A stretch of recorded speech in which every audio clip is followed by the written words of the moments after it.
Well, we are halfway through January, and we haven't even spoken at all about our New Year's resolutions. Well, it's going to be a great year for me. I'm going to eat better. I'm going to read 3 books a day. I'm going to be a better dad to my kids, a better husband to my wife, and I'm going to start volunteering at local charities. That's all very well and good, Nick. But I think this is the year that I'm finally going to concentrate on getting some helmets. This is ATG Live.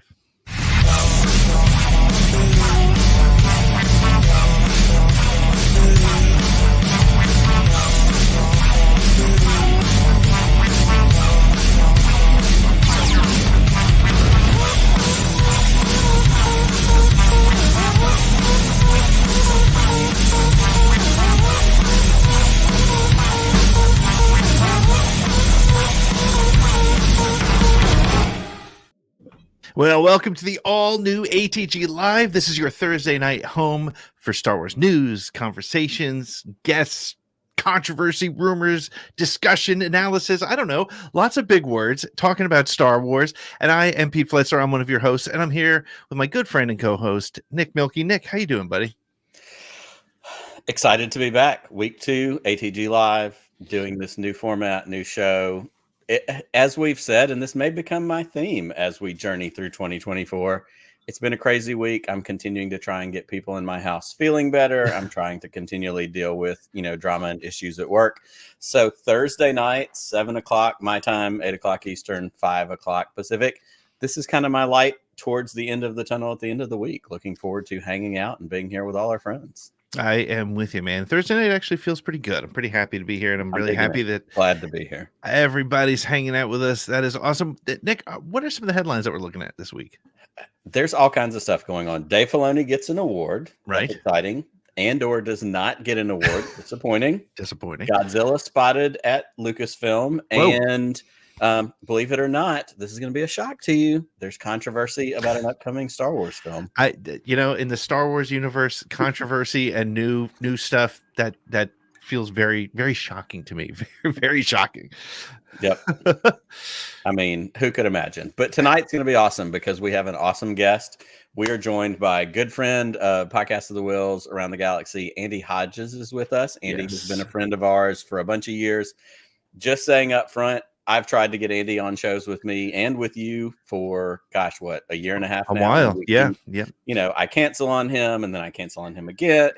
I keep failing. So I'm excited that Andy is here tonight. We're going to get to talk about something that is important, I know, to all three of us, which is the idea that, guess what? Star Wars is for everybody. Yes, it absolutely is, regardless of what the larger YouTube channels might tell you.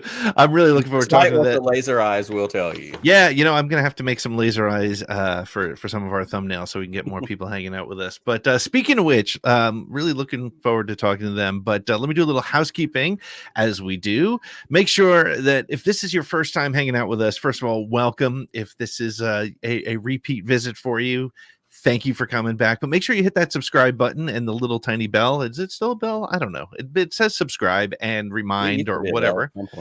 Yeah, ding, ding. But that way you'll be reminded to join us every week live on Thursday nights at 8 p.m. East, 5 p.m. Pacific. And that way you can get all your news done, Star Wars conversation and controversy and rumors and whatnot. You can get it all right here on Thursday nights. No doubt. And in between, from Thursday to Thursday, you've got 6 whole days. If you're missing us, if you're missing the insight, the nonsense, the humor, the weirdness that we bring to this space that we exist in, you can find us on all of our social media spaces. You can go to Twitter. I will not call it that other thing. It will always be Twitter. And we are at ATGcast on Twitter. Everywhere else, we are at the SSW Network, because the SSW Network is kind of our bigger, entity that involves the Around the Galaxy podcast, ATG Live, Podcast of the Wheels on the occasion. Find us everywhere. And if you can't remember that, but you can remember the SSWnetwork.com, there's a processing issue. But if you go to the SSWnetwork.com, not only will you find all of our social media stuff, but you can find our merchandise. And we have weird t-shirts and stickers and our Patreon, all the things that you want to find. That's right. And speaking of Patreon, while you're on the website, check out the link to our Patreon page. For as little as $3 a month, you can help support the show. Now, listen, yes, it's great to get the discounts on merch. It's great to get the free swag. It's great to get links to the shows when we're recording with our celebrity guests. But for as little as $3 a month, you can show us a little love. You can support some of your favorite content creators. So we really appreciate that. And speaking of guest interviews, if you are a patron, again, little as $3 a month, head on over to the SSW Network. If you are a patron this week, we are interviewing Ethan Sachs, fresh off the Bounty Hunters comic book series. I hear comic books are pretty cool, but Ethan will be joining us. And if you're a patron, you'll be able to join us too and have your questions ready for Mr. Sachs. Absolutely. Finally, we have a voicemail line. We have a segment at the end of the show. This is the second week. So as of now, 2 weeks in, we're going to keep the segment going. Our producer, Lloyd, is hanging out in the background. He is watching the live chat. Those of y'all that are hanging out with us right now, drop your comments throughout the show about the various topics we talk about. Certainly when we start talking to Andy, if you have feedback, thoughts, comments, drop those in the live chat. Lloyd's going to star those, and we're going to come back to them at the end of the show in our intercepted transmissions segment. Talk about your comments on all the things we've talked about tonight, but we also have a voicemail line. If you call us at any point during the week, it could be tonight while this show's on, commenting about this show. In the upcoming week, you could be watching Return of the Jedi. And for the first time in your life, you've noticed one of my favorite background characters, who is Gull, which is the alien stuck to the ceiling with the big long tongue. And if you read his Wikipedia article, it talks about how he licks people as they walk by, and that's how he determines who they are, what they do. Yes. It's fantastic. So if you've noticed that for the first time Tuesday night watching Return of the Jedi, and you have to tell us about it, call the voicemail line. You can see it right there on the screen, 504-321-1501. Leave us a voicemail. Tell us your thoughts. We will get to them next week at the end of the show. We want to hear from you. We want to hear your brilliant, dulcet-toned voices telling us all the things you think about Star Wars. So give us a call, 504-321-1501. Absolutely. Well, there's so much going on. We're so excited to be here. We have Andy Hodges with us tonight. But first, we're going to go to our first break. And when we come back, we're going to hit the Star Wars news. We'll be right back with more ATG Live.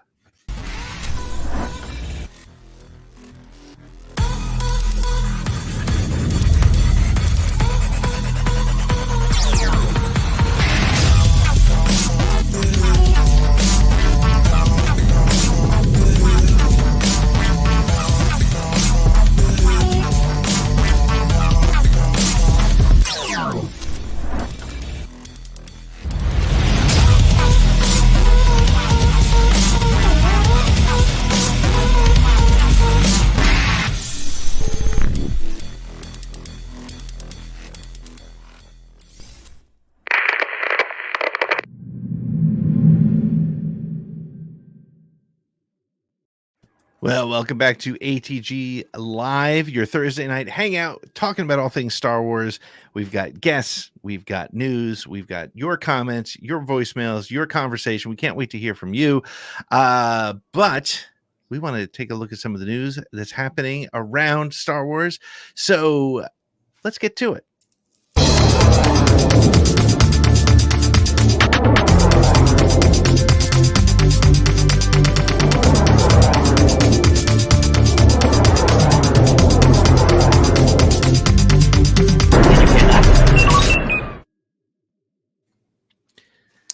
Well, first up, right off the bat, this week, we have Dave Filoni is going to be honored. Lucasfilm Chief Creative Officer and George Lucas Padawan, Dave Filoni, is going to be honored at the 51st Annual Saturn Awards with what is called the George Pal Memorial Award. This award is named for the legendary filmmaker, awarded to celebrate a creator who, quote, embodies a sense of wonder, imagination, and mastery of the fantastic in cinematic storytelling, end quote. I don't know about you. That sounds a lot like Dave Filoni. In a joint statement, the Saturn Awards said, quote, Dave's work has had a profound impact on the Star Wars franchise, breathing new life into beloved characters and expanding the universe in exciting and unexpected ways. As reported this past week, Filoni is currently at work on the second season of Ahsoka, is reportedly also co-writer of the upcoming Mandalorian and Grogu theatrical release. So here's my deal, Pete. This is a very cool award. And don't be fooled. I hadn't heard of it before now, but I did a little research. This is not an award that doesn't come without weight. Previous winners include David Cronenberg, Frank Marshall, Gene Roddenberry, Robert Zemeckis, John Carpenter, Ray Bradbury, Sam Raimi, Ridley Scott, Ray Harryhausen, Guillermo del Toro, Simon Kinberg, Martin Scorsese, and a pretty brilliant woman we've all heard of in Star Wars called Kathleen Kennedy. Wow. So this isn't, this isn't a everybody gets to win an award, upwards basketball kind of situation. This is an award with some history. This has been around for 51 years now. Here's my question. Yeah. Why should Star Wars fans care about Dave Filoni getting this award if it's not one of the quote unquote big four? This isn't EGOT territory. Right. This is a big deal award, but why should we care? Yeah, it's a good question because honestly, most people probably haven't heard of it. I mean, by most people, I mean sort of your average fan, right? Your day-to-day, just go to the movies kind of fan. But it's a big deal because, first of all, the Saturn Awards are super prestigious within the science fiction community. And if you look at that list that you just read off of previous winners, those are no slouches. And so people who wonder about Dave Filoni and where does he come from and how has he earned this position as sort of heir to the Star Wars storytelling universe? Oh, clearly he has, because these guys, they're not, as you just said, Nick, they're not going to just hand this out to anybody because they happen to. This isn't a participation trophy, right? They don't. Their business card says Lucasfilm. They're going to give it to him. That's not going to happen. Right. So honestly, I think it's huge, and I hope more people recognize that. Well, and so here's what stood out to me as I did a little research on this, stuck at it. This award's been around for 51 years. Star Wars has been around for 45 years. You know who's noticeably absent from this list of Star Wars or science fiction creators who haven't won the award? One, George Lucas, who Dave Filoni absolutely sat at the feet of as a Padawan, learned from. I don't think that's anything against George. I don't think that's a slight. But we've got some really strong. I mean, Kathleen Kennedy's a part of this. She's been strongly connected to Star Wars for a bunch of years. I think it's really important that knowing we have Star Wars in the hands of people like Dave Filoni, who literally sat at the feet of George Lucas and learned from him and took this on. This isn't, the complaints you hear. Disney bought it out. They're just doing whatever they want with it. Like, it's still in the hands of people who know, love, and understand Star Wars. And for him to get that recognition, I think is cool. I mean, and honestly, I think George didn't get it probably because George has never been taken seriously and he's never been part of the in crowd. So maybe that's another big important piece here is the fact that by going down this route, well, maybe it looks like Dave Filoni is being taken seriously, as he absolutely should. Yeah, without a doubt. Awesome. Well, let's head to our next headline. And our next headline, of course, is Diego Luna says that he is almost done with Andor. And I don't mean that in a negative way. On the red carpet at this year's Emmy Awards, Variety magazine had the opportunity to talk to Cassian Andor himself, Diego Luna. When he was asked about the second and final season of the show, the actor said that he had 7 days of shooting left and was headed back to London the day after the awards ceremony. He also reiterated that the good thing about Andor in his mind is that we know it has an ending. It's nice to work knowing there's an ending. He said you can aim for something. And finally, they asked him if he thinks he will appear again in Star Wars projects, and he replied simply, "I'll always be part of the family." Andor was nominated for multiple Emmys, including Outstanding Drama Series, but unfortunately, it did not win anything. One of the things that I took away from that is, the question of Diego Luna when they asked him if he would be back for any Star Wars. Well, spoiler alert, I'm sorry if you haven't seen Rogue One. It does not end well for our friend Cassian Andor. As he said, they're shooting for an ending, and it's pretty clear. But I would love to see some other Cassian Andor stories. Am I crazy? I feel like there's a certain Star Wars vibe about him that I honestly, when I first saw him being cast and I first saw the trailers, I wasn't sold on him as a Star Wars character. And now to me, I feel like he's one of the coolest, one of the most interesting Star Wars characters out there. I agree 100%. And that doesn't always necessarily make for, exciting television when we agree on something, but like, Diego Luna has a passion for this character, and it comes out every time he's on a red carpet, every time he does an interview. He was with our friends from Father Son Galaxy last year for Podathon, and they got to ask him questions. He loves this character. He loves the opportunity to get to do this. You see this with certain actors along the way. Honestly, I feel like, contrary to how we feel about his role with The Mandalorian, like Pedro Pascal feels this way about his character in Last of Us. Like you see some of these same connecting points. It's something that they're passionate about. And I would love to see, some more Diego Luna stories. If there's a way, if a movie crops up 4 years down the road, and there's some way to figure, do a little de-aging, that's fine. Everybody's getting a little, computer Botox at some point. Hit him up, give him the opportunity, do some animated stuff. That would be a great way to tell some Cassian Andor stories that fall more in the Clone Lines, avenue. Let him voice it. It's such a unique perspective, and it's such a unique actor and character, because that's the other thing too. We've had tons of British actors, we've had American actors, but to have a Hispanic actor come in, I think he's Mexican, right? And so to have him come in and be able to bring this kind of totally new, part of somebody in somebody's personal, who they are in real life, into Star Wars adds so much to this world that's already being built.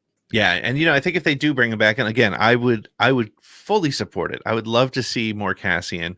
I don't want it to be a Darth Maul kind of, sure, the beach blew up that he was sitting on, but now he's fine. He's half robotic. I don't want to see that, because they are giving us 4 years of Cassian's life in Andor season 2. Leading up, and in fact, some of the stuff that I just that literally came out hours before we went on about from Genevieve O'Reilly about sort of the tone that this season is going to take. Obviously, there's not going to be a lot of characters back. However, it is an opportunity to tell us some other stories in that time frame. 4 years, we're only going to get 12 hours of it. Let's see maybe a couple more stories from Cassian.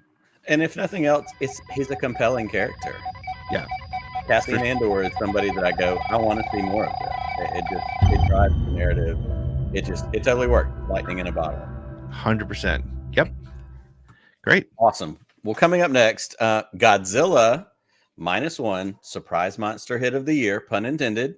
While I have not seen this movie, I know you saw it, Pete. You were enamored. Everybody I've seen on social media that has seen it has just had nothing but good things to say about it. Recently crossed the $100 million at the box office worldwide, and it's one of the highest grossing Japanese language films of all time. Recently, the director of the film, Takashi Yamazaki, said he would be interested in working on a Star Wars movie. We've heard this before. That's not new to us. And last week, add a little intrigue, get all the, conspiracy theorists drawing their strings, putting their pins on the board. Right. He was on the Lucasfilm lot. Lucasfilm Chief Creative Officer and Executive Vice President, as we mentioned at the top of the news, Dave Filoni himself hosted a screening and a Q&A of this movie. While there's no indication that's the beginning of any formal production or relationship between Lucasfilm and Yamazaki, it is sparking excitement among fans. People who love that crossover. You love the monster movies. You love Star Wars. With the critical acclaim it has gotten, doubled with something like Star Wars Visions, which we have, glommed onto as Star Wars fans and really seen something that we like. So here's my deal. Fool me once, shame on me. Fool me twice, also shame on me. Here we go again. I'm sure the movie's fantastic. Like I said, Pete, you saw it. I haven't had a chance to see it yet. Go do it. I love that Dave Filoni invited him to Lucasfilm. Everybody's gut reaction is this is another tease. It's not going to pan out. It's another, we talked about this literally last week in the show. Was it the John Wick guy wants to do a Star Wars movie? Like there's these things. Everybody wants to do a Star Wars movie. It's Star Wars, for crying out loud. Like it's not exciting, But we also see Adam Driver went to Disneyland, and all of a sudden we've got conspiracy theories about Ben Solo coming back. I think the most important part of this story is big creators like Dave Filoni still are inspired by the work of other people. I think the fact that he's willing to pay homage to someone else and go, dude, that movie you made was freaking awesome. Come hang out and show it where I work, and let's get all my employees to hang out and watch it. Like, that's awesome. And I think we need more of that in these movies, in these Hollywood, in all these areas, to go, I really loved what you did. let me prop you up for it, instead of automatically ascribing and going, that was awesome, you had a really great movie, let's plug you into the next Marvel, DC, Star Wars thing. Like, Yeah, and that may not I be their would jam. I'd agree with you. I don't think that's what happened, and I do agree that a lot of people are going to make that assumption, right? With Visions, the trips to Japanese studios that Kathleen Kennedy and Dave Filoni made over the last couple of years. Yeah, it feels like that sort of thing. I think I'm with you 100%. I think it's Dave Filoni, who is a student of film, who is a student who served under George Lucas. George Lucas, who is a student of Japanese films and global films. This happens to be not just a box office success. I strongly urge anybody with the opportunity to go see this movie in the theaters, go do it as soon as you can, because it is so good. It's it's not Godzilla 1984 or whatever it is. I mean, it's a human story. However, I will say this.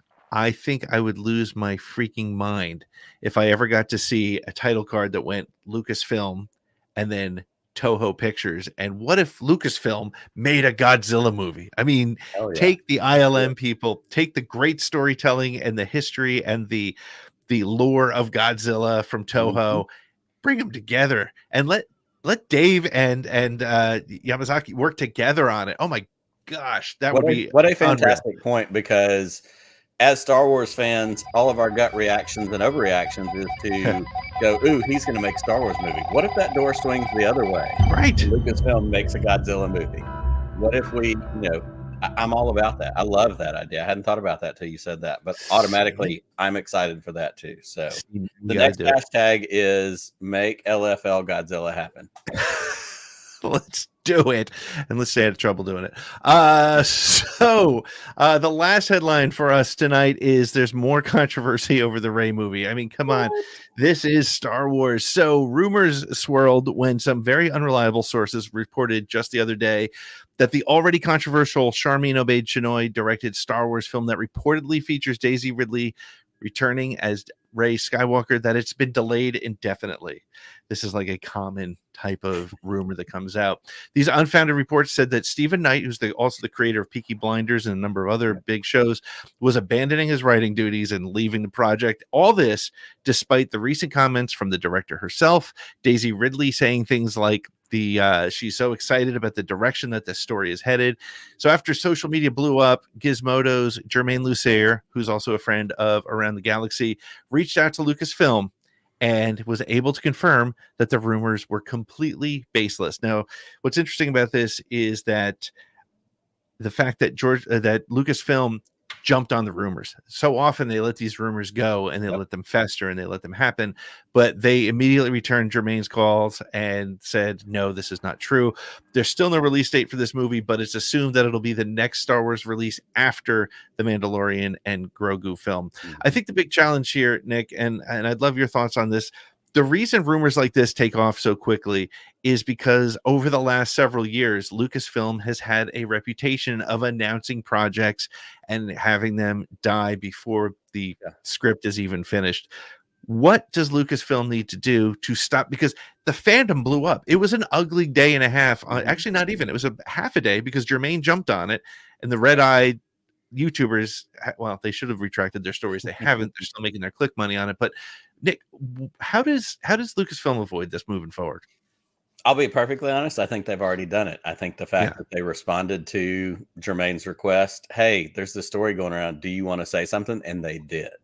This isn't Patty Jenkins. This isn't Taika Waititi. This isn't all. Again, there's been a revolving door of creators and people and scripts. I mean, you can dial it back to the sequel trilogy, and you get, Colin Trevorrow, and you get some of the script changes and writer changes and all these other things. But Disney spoke up on this one. And to me, that stands out because they said, whoa, whoa, whoa, slow your roll. Or as Lee Corso used to say in sports, not so fast, my friend. They stepped in and they made a comment on it. We don't get that very often. Disney and Lucasfilm stay very, above the fray, above the nonsense.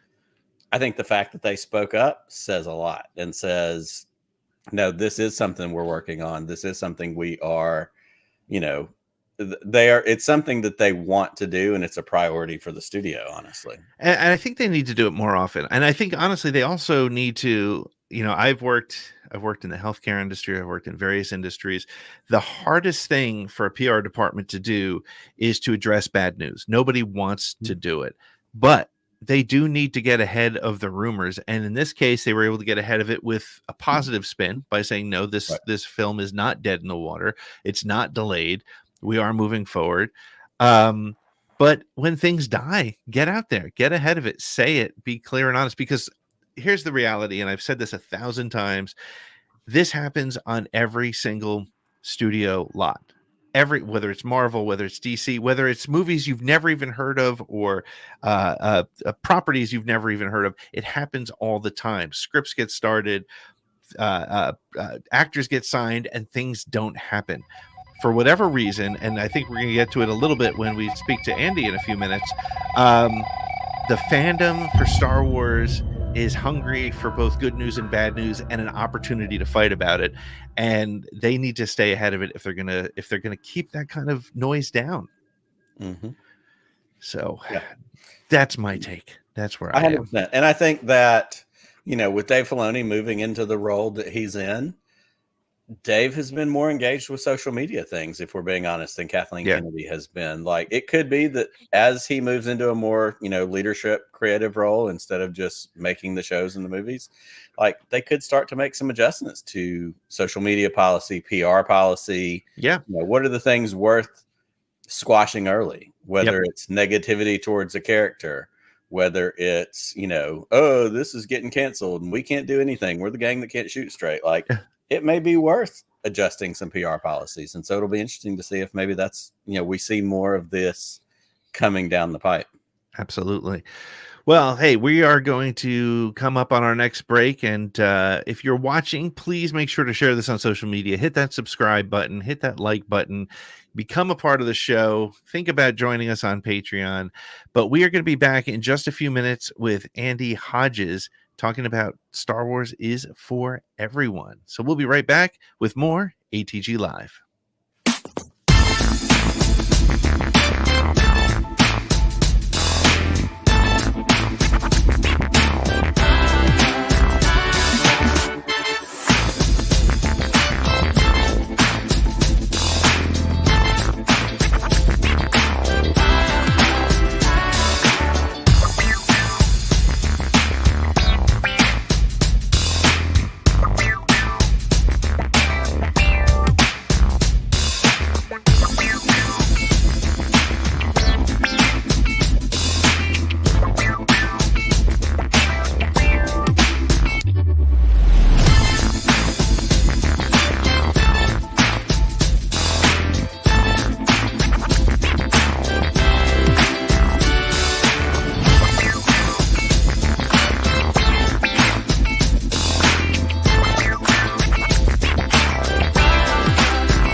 Welcome back to ATG Live. Thank you, everybody, for hanging out with us. We see you in the chat. We see Wikipedia hanging out with us. We see JD Sleesman, Woodsy, Che Gatsby over on Instagram, where you can also watch us. I want to say hello to our good friend Paul Sun Young Lee, who's watching us over there on Instagram. Hope you're having a great night. Angry Papa. Yeah. We got Mars Droger. We got Real Fandom Talk joining. We got people joining on all the different channels. You can catch us on Facebook. You can catch us on YouTube. You can catch us on Twitter/X. You can catch us on Instagram. And now, though, you'll be able to catch us with our special guest. Every week, we're going to have a special guest joining us to talk about a topic of the day, talk about something that's important to them. And tonight, we are really excited to be introducing our guest, Andy Hodges. So give us the intro, Lloyd, and we'll get right to Andy.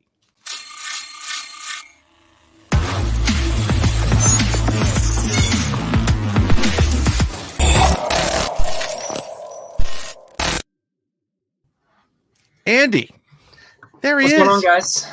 How are you? Good evening, sir. How are you? I'm doing great. Thanks so much for having me on, y'all. I go ahead, Pete. No, you got to go ahead. Yeah, I was gonna say. I said it at the top of the show. How many times have we played ping pong back and forth? We've tried to find a time to get you on. I've canceled on you more times than I probably want to admit. Not for anything other than life happens and things scheduling is brutal. It has been brutal. So I am absolutely thrilled that we were able to make this happen and you're here with us tonight. It's so good to see you. It's so good to see you in person, not just through our phone screens, through our Twitter interactions. Yeah. Thank you for Absolutely. being here. I was going to comment. I mean, I know you are part of the Rebel Legion, which is super cool. Yes. And I have to ask, Yeah. is that that looks like either a bounding Rebel Legion kind of thing, or what do you got going on there with this that? This is my Callus jacket. It is not Rebel Legion approved yet. I have not submitted it, but I did a Callus cosplay, gosh, maybe 5 years ago now. And I busted out, when I want to look spiffy. Well, you do. We know these things because we know you. We follow you. We're friends with you on social media. For anybody that's watching, for anybody that's listening to us on the replay, give us a little quick intro to who Andy is. I know you're a cosplayer, you're a voice actor, you're a podcaster. You do a bunch of different stuff, but give us kind of the quick rundown of who Andy is. Sure. The quick rundown is fell in love with Star Wars at 5 years old. Born in 91, so I grew up with the prequels. Saw the special editions in theater, stuff like that. Third generation pastor, went to Liberty University, went to seminary, met my boyfriend in 2015, dated for secret for a year, came out of the closet 2016 with a semester left in my master's degree, which I did not finish because of that. Had some drama with the family. Things didn't go great. Sure. But still a Star Wars fan. Star Wars, finding the community of Star Wars at Celebration 2019, where I'd always been a fan. I was a member of the 501st and the Rebel Legion by that point, but meeting tons of friends at Celebration was really a huge bright part in my fandom. I love doing cosplay. You can follow me on Twitter or Instagram at a One Hat Town. There's tons of Star Wars cosplay and stuff there. So if you're into costuming, that sort of thing. I'm one of the gays with pronouns, as you can see. So I go by they, them.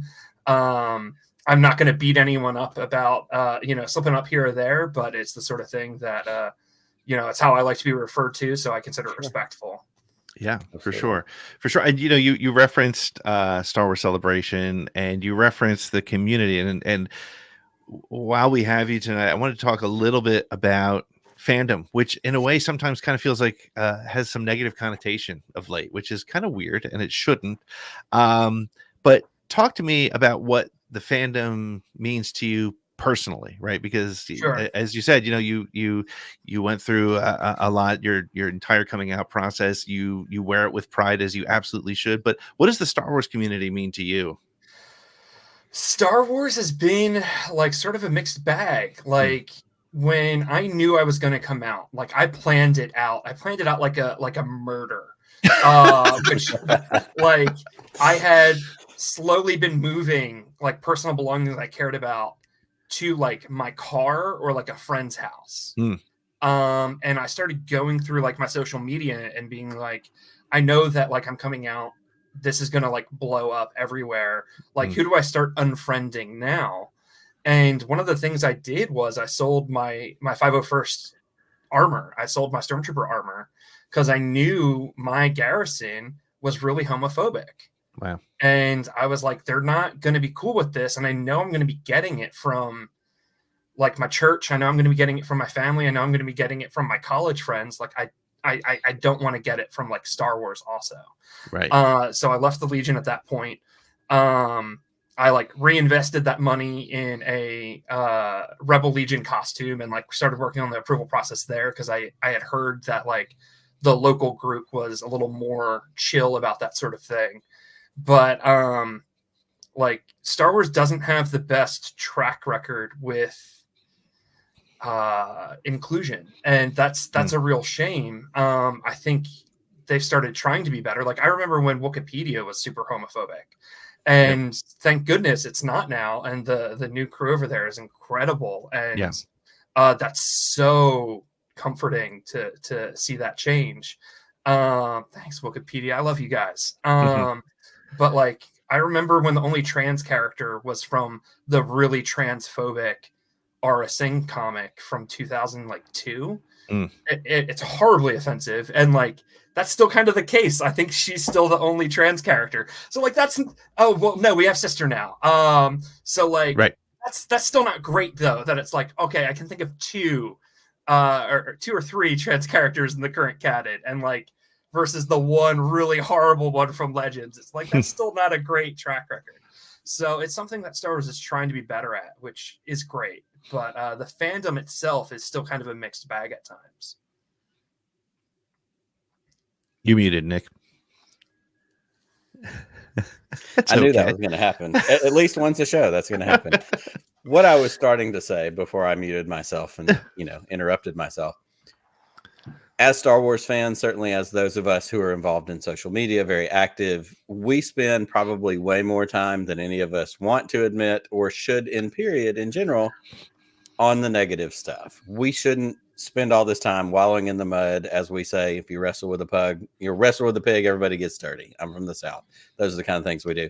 So my question for you, Andy, is certainly as a queer Star Wars fan, as a queer content creator, what have been the highlights? What have been the things that you talked about celebration? You talked about having these moments.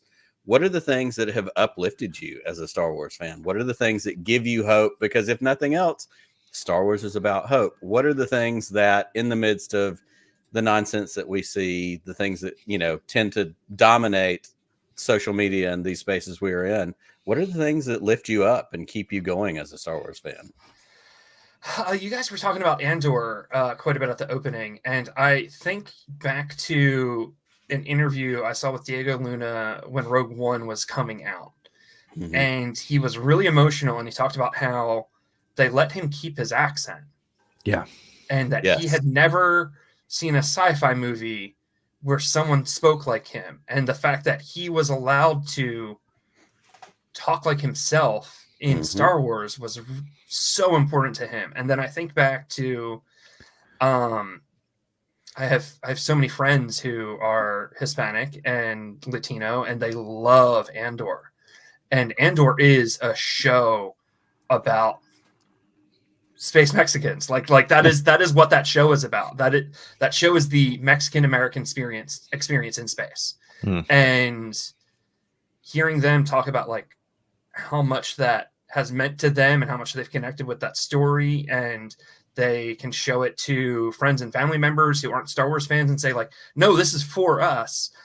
And it's like, how could anyone be against that? Like, how could anyone hear the actor talk about that, see the fan reaction, and then go, ooh, actually, we don't like woke Star Wars? It's like, what is wrong with you? Right. So like when I see how much inclusion affects people, when I read Last Shot by Daniel Jose Older and I met Taka, I pulled over my car because I was crying.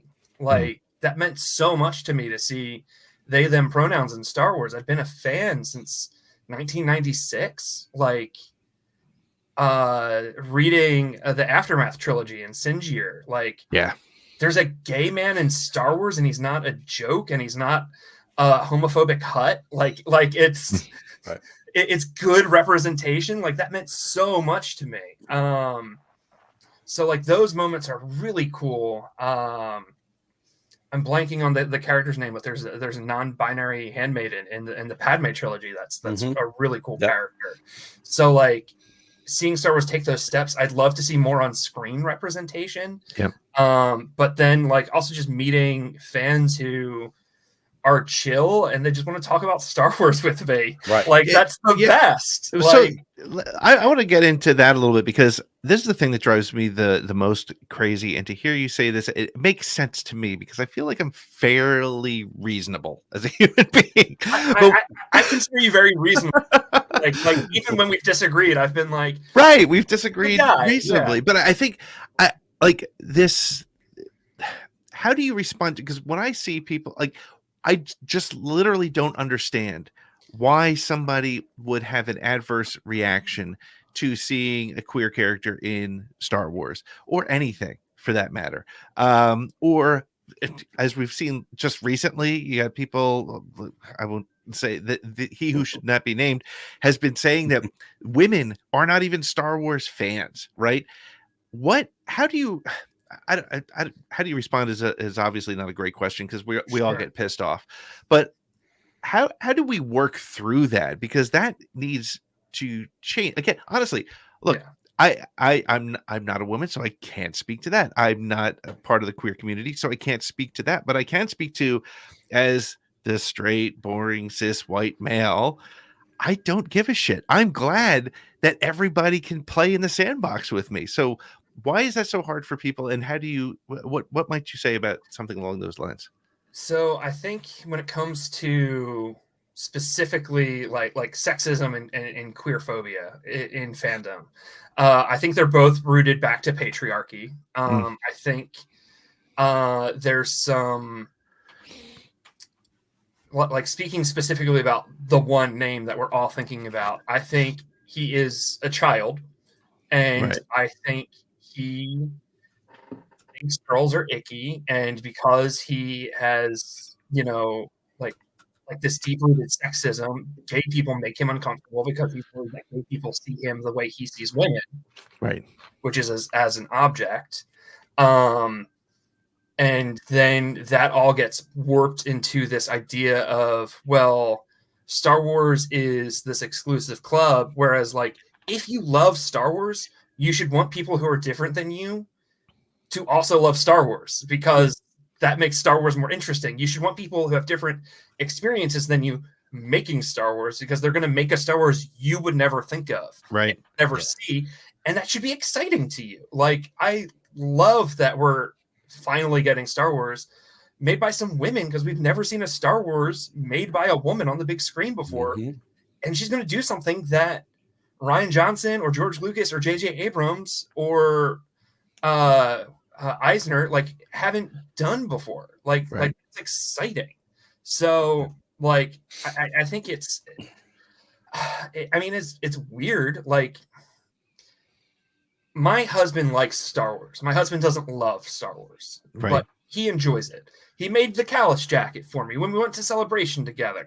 I would say he loves Rogue One and Andor, but the rest of it, he's like, oh, it's fine. I like it. But I like that he shares it with me. And the idea that if you're a straight guy, that you're like, ew, I don't want women to like Star Wars. I'm like, but don't you have a girlfriend or a wife or something? Like, wouldn't you want to enjoy it with her? Listen, like, I am begging my wife to watch and like Star Wars with me, and she if won't. You have daughters, wouldn't you want them to be interested in the things like that you love? Like, wouldn't you want to enjoy it with them? Why do you not want women to like Star Wars with? Like, that's like even just from a selfish reason, wouldn't you want to enjoy the thing you love with the people you love? But let me ask you, like, is it? And this is where I get kind of confused, flustered, unsure. I don't know what the right word is, but when you think about it, like, it shouldn't matter. Like, Star Wars is Star Wars, right? Yeah. The story is the story. It comes from this great place, a galaxy far, far away. Now 2 galaxies far, far away.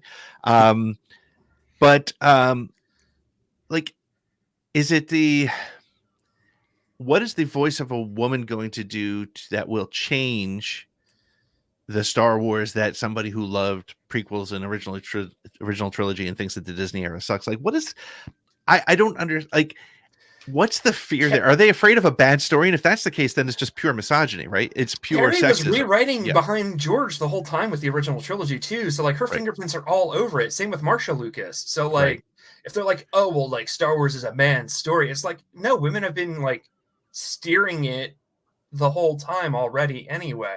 Yep.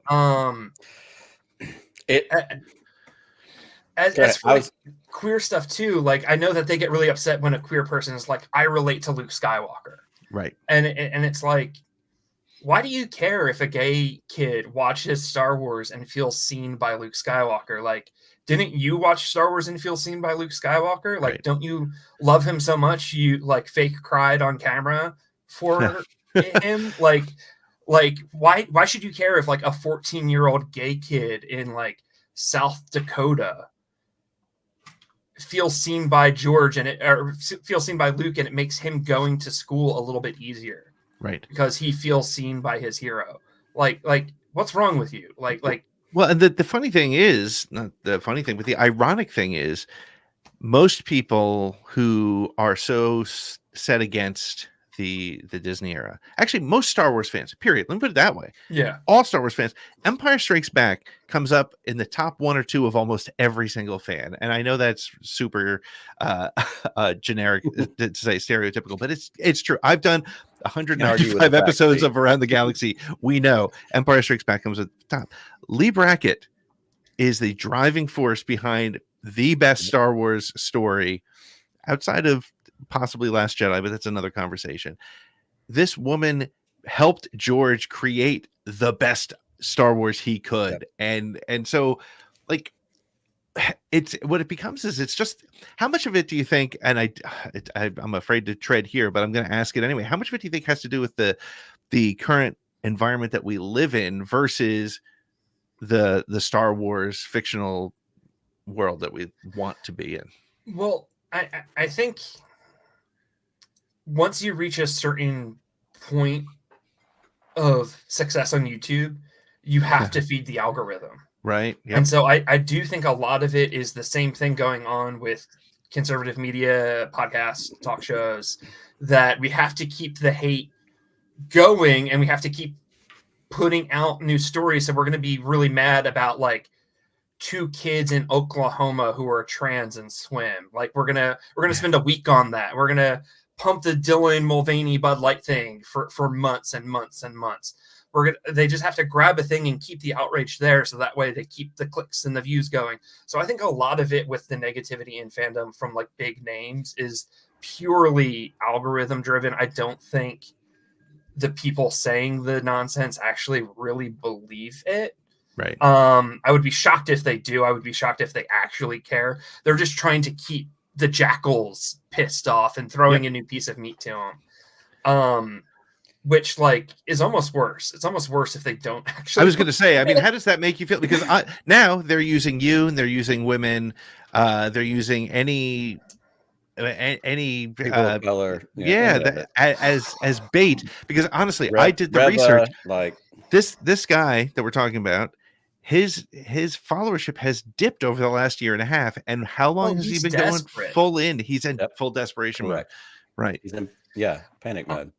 Something that like I think pisses me off more is the idea that he specifically pushes a lot that we're new fans, that we show up the Disney era, and like that's just not true. Like women have been fans of Star Wars since A New Hope came out. Gay people have been fans of Star Wars since A New Hope came out. Every gay person in the 70s and a bunch of straight people in the 70s saw A New Hope and went, those 2 robots are gay husbands. C-3PO and R2-D2 were gay icons the moment they appeared on screen. I was a Star Wars fan the moment I saw it at 5 years old in 1996. I thought Shadows of the Empire was high art. I thought it was Shakespeare. I thought it was so cool that there was a video game, a soundtrack, a comic, a novel, and they were all connected. I went to Revenge of the Sith in my bathrobe with a plastic lightsaber. Like I've been a fan for 27 years. And the idea that because I'm gay, I'm a new fan who just got here. Like, no. You're an opportunist 27 years ago. Shut up. Like I was a Star Wars fan before I knew I was gay. Like I've been here the whole time.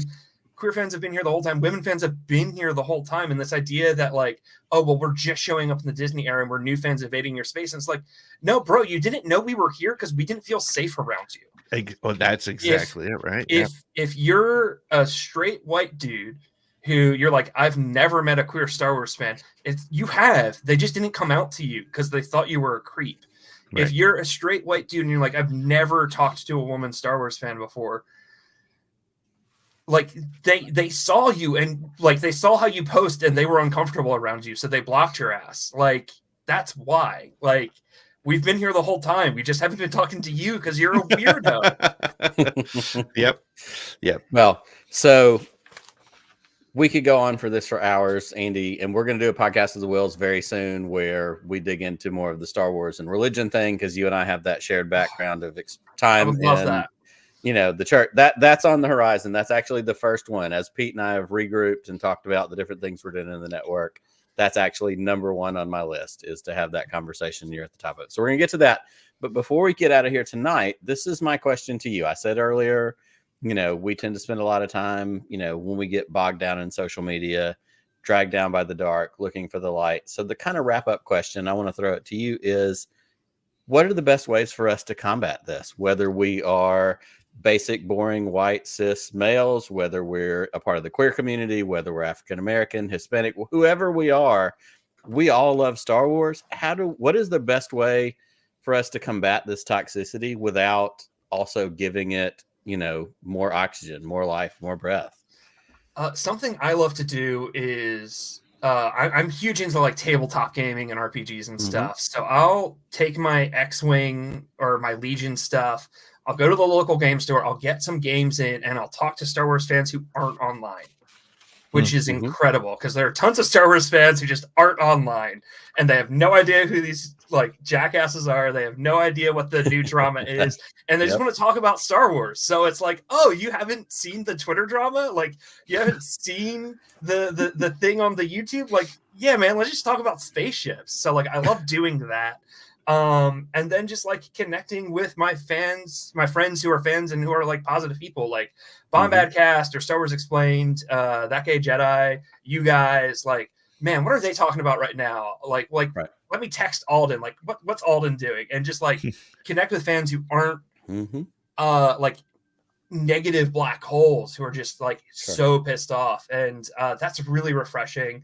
And then the last thing is just like, I try and find a blog post from someone who like has a different perspective than me, whether it's a black fan, whether it's a cis woman fan, like someone else out there who has a different lived experience than me. Let me read what their thoughts are, like what they're talking about, and like get inspired, because hearing from fans who are different than me is, I think, really freaking cool. So I love reading stuff like that, or watching a video essay and just like vibing with it and being like, oh, I didn't think of the Force that way, or I didn't think of the Rebellion that way, or I didn't think of Vader that way. Like, read what a trans woman says about Darth Vader. Like, that stuff is wild. Like talk about like cool perspectives. They're out there, and like, you just got to find them and like be inspired and think about Star Wars differently. That was a long answer. Sorry. No, it's a perfect answer. I'll tell you what I took from it is something that I often forget, and it's something that I will keep top of mind, is talk to people who aren't online, because and you remember what not real Star Wars fans. Geez, I just used the phrase that I hate, but then you remember what the average, the people who aren't so wrapped up in it like we are. Listen to that. So Andy, and you and I, we talk about our dads all the time. Like, those are the people that don't know any of this nonsense. They're 70 years old and they're like, oh yeah, Star Wars, cool. What are we talking about? Star Wars is cool. Where's the Baby Yoda? Let's see the Baby Yoda. Andy, where can people find you online so they can follow your rational, reasonable mindset about this crazy world that we live in? I try and be chill. I try and be reasonable when I get mad. I try and be reasonable when I get upset, and it helps. You take a deep breath and you remember none of this matters, and that helps. But I'm Adam One Hat Town everywhere. I'm on Tumblr with that. I'm on Instagram with that. I'm on Twitter with that. It's a reference to my favorite movie, Brothers Bloom by Rian Johnson. So if you haven't seen that, go watch it. But Adam One Hat Town, you'll see my Star Wars cosplays. You'll hear me occasionally ranting about Space Wars and stuff. But yeah, that's where I'm at. Guys, thank you so much for having me. Shout out to Corey, Ryan Forrester, the Buttercream Dream. I love that guy. And the fact that I was on a podcast that he was on is pretty damn cool. So I appreciate you guys having me on. Corey's the best. Corey is the man. So thank you so much, Andy. Thank you so much for being here. We will talk to you again. May the Force be with you. May the Force be with you. And we'll be back in just a minute with more ATG Live.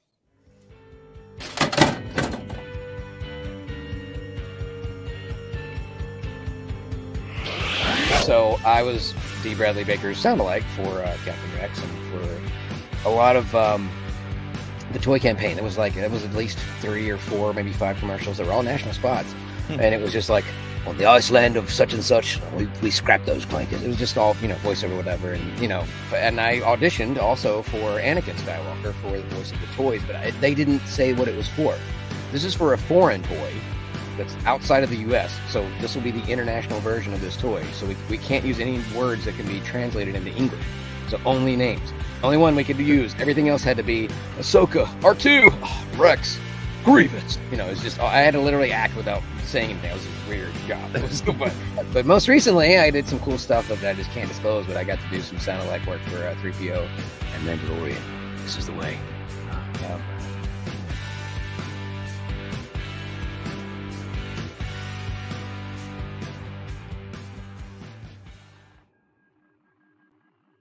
Well, welcome back to the SSW Network and ATGLive. We're excited to be back here hanging out with you. We're excited to be back after that amazing conversation. I love different perspectives. And honestly, so it's a challenge, I think, Nick. You and I talk about it a lot, and that is, we want to support our friends from all around the community, regardless of whether they look and have the same life as we do or not. Star Wars really is for everyone, and Andy's perspective was really, really good, really strong.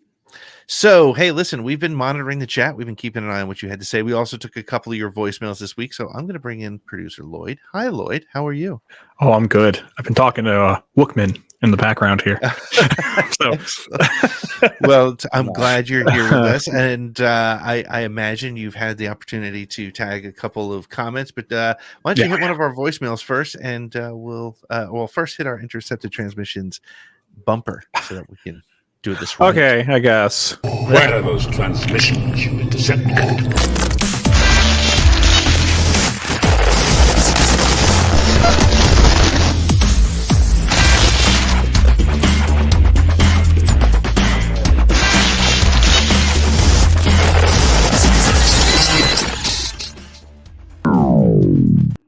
Still getting the kinks out. We'll make this work. It's only our second show. All about timing. It's all about timing. It really is. It really is. So what do you got for us, Lloyd? So the first voicemail comes from Eric, and I'm just going to do the thing. It's Eric of Honest Squad. There's been a lot of talk about, in these dorky streets about what if they created a what if equivalent series for Star Wars.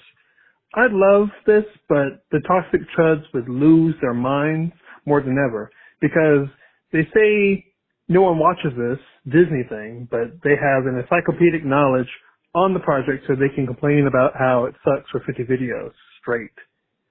So, well, I know what you think. Best of wishes. Best of wishes. Damn speech impediment. Always good to hear from Eric. Eric is he's probably in the chat with us. I haven't seen everybody in the chat, but again, also, by the way, before I forget, if you're watching this, please share it. Please subscribe. Tell a friend. Tell a family. This is a fun Thursday night hang talking about Star Wars. So Eric brought up, and it was going to be one of our news stories this week, but Eric brought up this rumor that there's a what if series possibly in the works for Star Wars, similar to the Marvel what ifs. I have opinions on it, but let me start with you, Nick. What are your thoughts on what if, and how, more importantly, how would it be received by this fandom we call Star Wars fans? Well, we're Star Wars fans. Someone's going to complain. Like, you can just go ahead and, you can set your clock by it multiple times a day. Chris isn't here tonight, so I feel like it's my duty to take the Chris position, which is give me.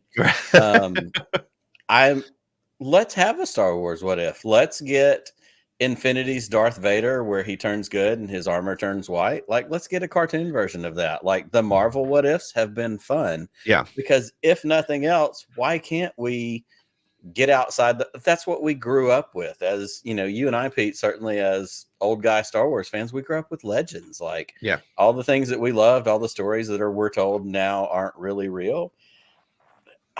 Okay, great. Let's have some more Star Wars. What is there for me to complain about other than, oh, it didn't do the thing I want? Great. It's not for me. It might be for Lloyd, or it might be for Pete, or it might be for Andy. Like, give me more. And if it's wild outside the box, like, that's fun too. Well, my initial reaction was, I don't want to live with a fandom that deals with this, because we will hear nothing but this is what we should have gotten. This is what Disney should have done. But to Andy's point, and man, I am so glad we had Andy on tonight, because I'm going to be thinking about what they had to say. social media will never be happy. And even if it's a great story that everybody thinks is a great story, there'll be a complaint about the animation style, or there'll be a complaint about the voice style, or the color of a chip or something. So I gotta say, yeah, I actually want to see a what if situation. I think that'd be great. Lloyd, do you have any opinions on it? No, because we already have Visions, and I feel like okay. that's the equivalent of our Star Wars what ifs. I can live with that. And I think that would just be kind of stepping on the toes of those studios that did put a lot of work into those little shorts. Yeah. And that would take their thunder away, and I don't think they should take the thunder away.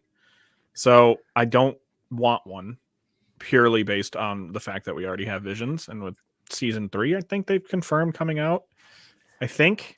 I could be wrong. I'm good with that. All right.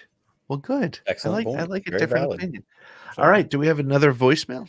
We do. And this one comes from Matthew, who is stuck in skating rink hell currently with over 100 kids, apparently, as Oh per my his goodness. comment. So this is the good thing with the voicemail. Leave the voicemail during the week, and then you'll get stuck doing what you normally would do on a Thursday night. Watch the replay, listen to the replay, and hear what we respond to your voicemail. that'll work. All right. So I'm going to hit the thing.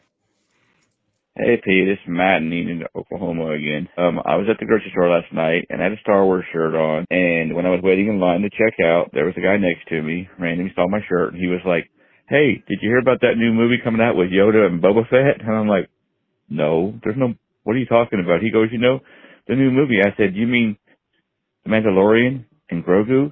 He goes, no, Yoda and Boba Fett. So I tried to be nice and explaining to him that it was The Mandalorian and Baby Grogu.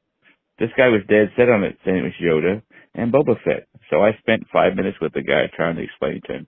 Finally, I just gave up and said, okay, enjoy the movie with Yoda and Boba Fett. But it was a funny conversation, but some people, so I was like, okay, have a nice night. All right, wait for the show tonight. Talk to you later. Bye. I love that story. I think we've all had that conversation with somebody where, I think, and you start down. I don't know. I mean, it's probably because we go on screen every Thursday night and talk about Star Wars, and we do interviews with Star Wars creators, and so we know much more than we need to. But it is, the thing that I liked about that, and I want to get your thoughts on it, guys, is this a marketing problem? Not just the Mandalorian and Grogu movie. I'm not worried about that, but Star Wars projects hop all over the timeline. They feature different characters. I mean, I go back to when Rogue One came out, and people were like, "Is that Jyn person? Is that Rey's mom?" And I was like, "No, let me explain where it is on the timeline." So, what do you guys think? Do they have a marketing problem or not really? I don't think so in regards to this. I think pretty much this is what the fandom is. Like, we're the minority. We say all the time, we're the weirdos. We're the ones that spend every day of our lives talking about Star Wars once a week. I mean, I've had nationally syndicated ESPN anchors read emails that I've written to their podcast and go, a Star Wars podcast, what on earth could you possibly talk about every week? Like, we're the weirdos. We're the outliers. We're the ones that know too much. You said it yourself, Pete. That's not a bad thing.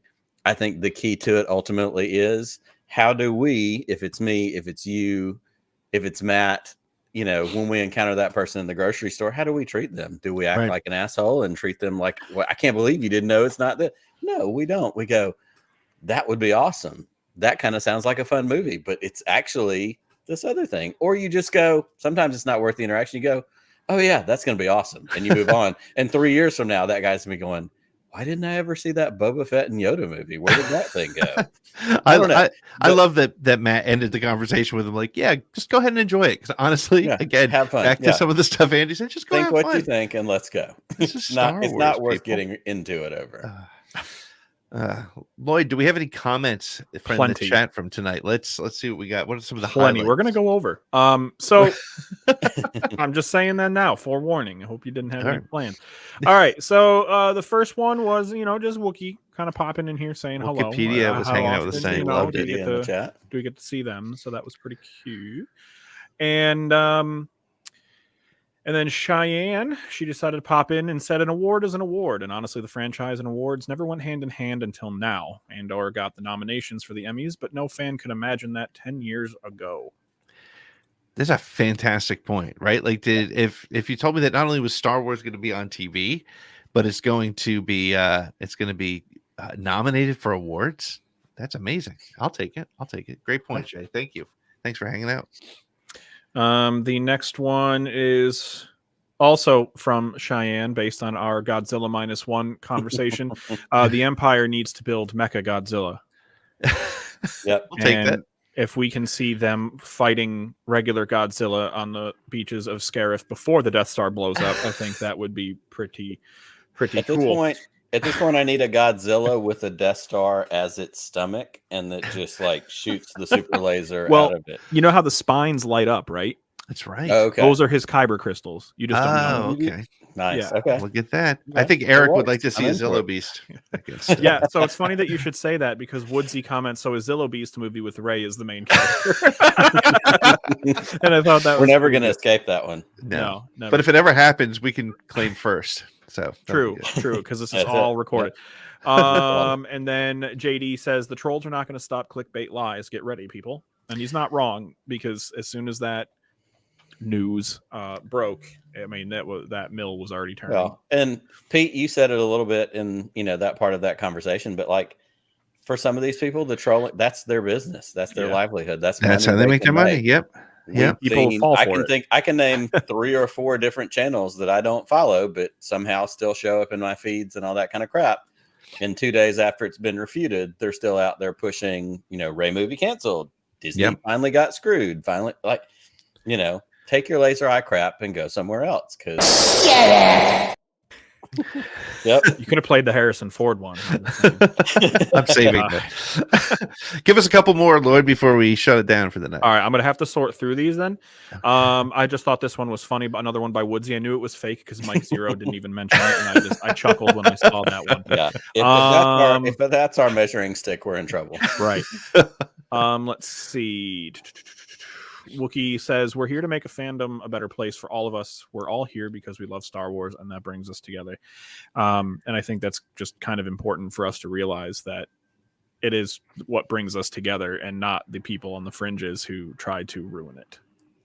100%. Yep. Yeah. I got a couple more. I promise I'm going to go quick. Chris showed up. He says Star Wars is for everyone, and he is patiently waiting for a black-led Star Wars film or series. Yes. Give us that Lando series. Come on, man. Yeah, Donald Glover's leading that, right? Donald, that's the and latest. his brother. Yeah. So let's go. We'll take it. I'm good with that. I can take it. Cheyenne says, I can speak for the woman's side when one of the 3 most iconic characters of Star Wars is a woman, and no one gets to tell me I'm not a fan. I got introduced to Star Wars by my grandmother. That's nice. That's really cool. So, and again, and this is what's so crazy about it. Again, it's clearly clickbait. And even if it's not a contest. And if they did research and found that 22.1% of Star Wars fans are women, or if they found that it's 76%, it doesn't matter. If people are enjoying it and getting something out of it, as Andy was saying, if somebody can identify with a character, and look, there were plenty of times I identified with Leia, watching Leia as a kid. She took the lead, and if that doesn't inspire you, it doesn't matter if she's man or woman. She was just a great character. Every time, even now, every time she snatches that blaster in the detention block hallway and shoots the grate and says, "Follow me," I'm like, "Yes, ma'am, I'm following you. Let's go." Yeah. I don't want to be on the wrong side. Let's go. In. Jasmine also popped in and says, I'm 51, and as a woman, I'm tired. The fact that this is still an issue is exhausting. And I was going to read those both, but I think they both deserve to kind of be heard here. So, and I mean, they're right. Can I swear? Yes, of course you can. It's fucking exhausting. 100%. I'm with them. I'm tired, Yeah. And then let's see. We also have give us 2 more.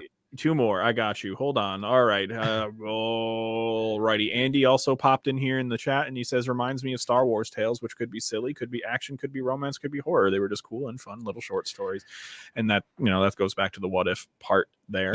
Instead of what if, finish up Star Wars Detours and let's have some fun with those. And I know that Seth Green has come out and said that they broke canon, but it's a what if kind of comment or content. So just do it. Let's do that. Yeah. At this point, if they're completed, put them out, make some money on them, let people enjoy them. If you don't like it, guess what? You don't have to be here. exactly. It's We the don't have to. Cheesecake Factory of sci-fi. Okay. Correct. There's something on the menu for everyone, and if you don't order what I don't order, cool. We still get to eat. Yeah. Exactly. But that's where we're kind of at. Yeah. That's Yeah. it. Yeah. Thank you very much for reading that. And thank you, everybody, for hanging out and leaving your comments, leaving your voicemails. Again, put that number in your phone right now, 504-321-1501. And if you're watching, hit the like button. There's not enough thumbs ups on this. So, wait. Go ahead. Hit that little, it's not that hard. Just hit like. It's right there. I got to Bing. find the credit thing now because I don't There. know. So, so coming up this week on Around the Galaxy, if you are a patron, make sure it says it's only $3 a month. Head on over to, or more if you'd like, head on over to the SSWnetwork.com and click join SSWN, and you can be a patron and you can join us live when we record with Ethan Sachs this week. If you are a comic book reader, I have a lot of. You're not reading hosting this it, weekend. right? No, we're hosting it. I got a I was lot of like, reading to do this how week. are Pete and I going to conduct an interview with a comic book creator? But Well, see, perhaps that's- we're gonna here's the figure it thing, out. and this is what Around the Galaxy is that's different than all the other shows out there. We won't be, even if we read every comic, we wouldn't be like on the 5th panel on page 6 of issue 2. You had we want to get his story. We're going to learn his story. What is Star Wars story? As Around the Galaxy is that magic moment when Star Wars fans meet. And if you're a patron, you can meet Ethan Sachs with us. So please consider doing that. Also, still in the feed is our interview with John Bailey, the epic voice guy. So go and check that out. And I think that's all we got going on. Nick, Lloyd, good nights. Thanks for hanging out. Nick, may the force be with you. Always. Just one more round, friend, then homeward bound, friend. Don't forget me in your dreams. Just one more song, friend, and then so long, friend. The nights get shorter, it seems. Just one more rhyme, friend. Yes, it's a crime, friend. But you know time, friend. Time can fly. So it's good night, friend. Good night, but not goodbye.